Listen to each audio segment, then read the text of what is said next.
Ever get a weird request? Imagine being asked to, say, sacrifice your firstborn or build a giant ark. Now imagine being asked to mutilate your newborn son's penis. Talk about awkward dinner conversations. It's like God's playing a cosmic prank show, and we're the unwitting stars. This begs the question, why circumcision?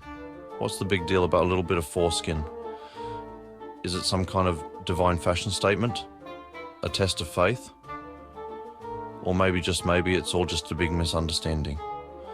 Whatever the reason, it's a topic that's been debated, discussed, and dissected for centuries. Dick trimming has cultural and medical implications too. It's a practice that's as fascinating as it is baffling. So strap in, you horny fuckers. As we delve into the curious case of chopping off the protective layer of skin from the most sensitive part of your baby boy's body. Fuck's sake. By the end, you might not have any answers, but you'll probably have a few more questions. The history of circumcision is about as old as time itself. We're talking way back, folks, like ancient Egypt. They were big fans of a good snip. Hieroglyphics depict circumcision ceremonies, suggesting it was a pretty big deal. Maybe they were onto something, or maybe they were just bored. Who knows with those Egyptians? Then there's the Hebrews. Circumcision is kind of their thing. It's like the ultimate membership card to the God Squad. It all started with Abraham, who made a pact with God. Talk about a raw deal. Let's talk religion, shall we? Specifically, the religions that hold cock-docking near and dear. For Jews, it's all about the covenant with Abraham. It's a physical reminder of their relationship with God, a bit like a tattoo, but less painful in the long run, hopefully. Then there's Islam. Circumcision is considered an important part of Islamic hygiene and a sign of submission to God's will. It's not mandatory, but it's highly encouraged, kind of like flossing or anal bleaching. Some Christians practice circumcision too, seeing it as a way to identify with Jesus, because we all know he likes a good knob. So whether it's a covenant, a sign of submission, or a way to connect with the divine, pecker snipping is deeply intertwined with religious belief. Now, let's step outside the realm of religion and into the minefield of culture. Circumcision is a touchy subject, no pun intended. What's considered normal in one culture might seem fucked up in another. In some cultures, exposing your knob is seen as a rite of passage, a symbol of manhood. It's a way for boys to prove their strength and bravery. Because apparently lifting heavy shit or fighting lions doesn't count. But here's the thing, not everyone's on board with this whole Jesus penis thing.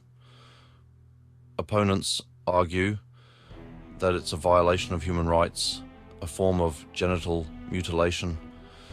They say it's unnecessary, painful, and can lead to complications. So where do we draw the line? Is dong chopping a cultural tradition that should be respected? Or is it a harmful practice that needs to stop?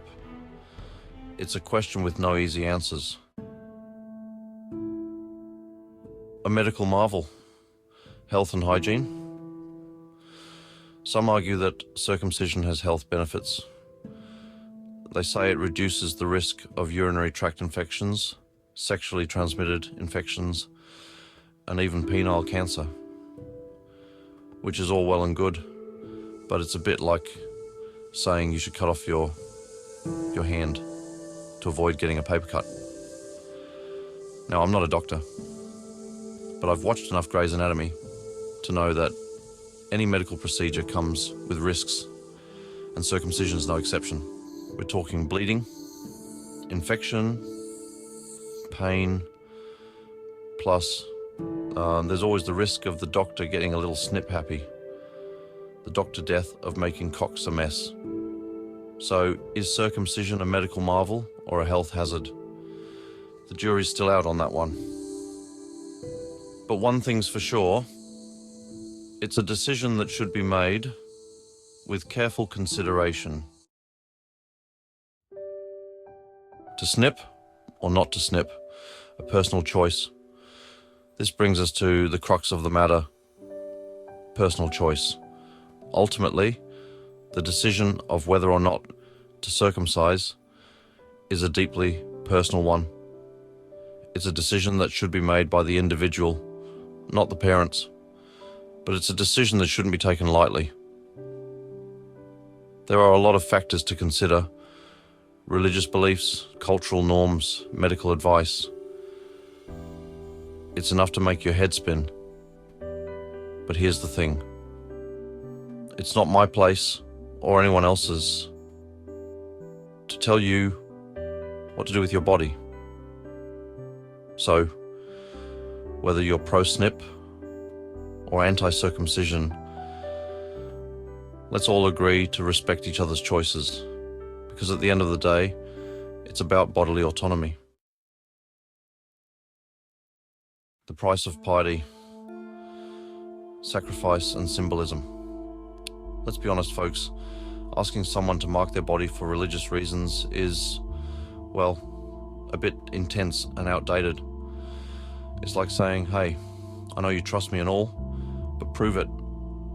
Carve this symbol into your arm. Or, lop off a bit of your son's favorite toy. But that's the thing about religion, isn't it? It's full of these grand gestures, these symbolic acts of devotion.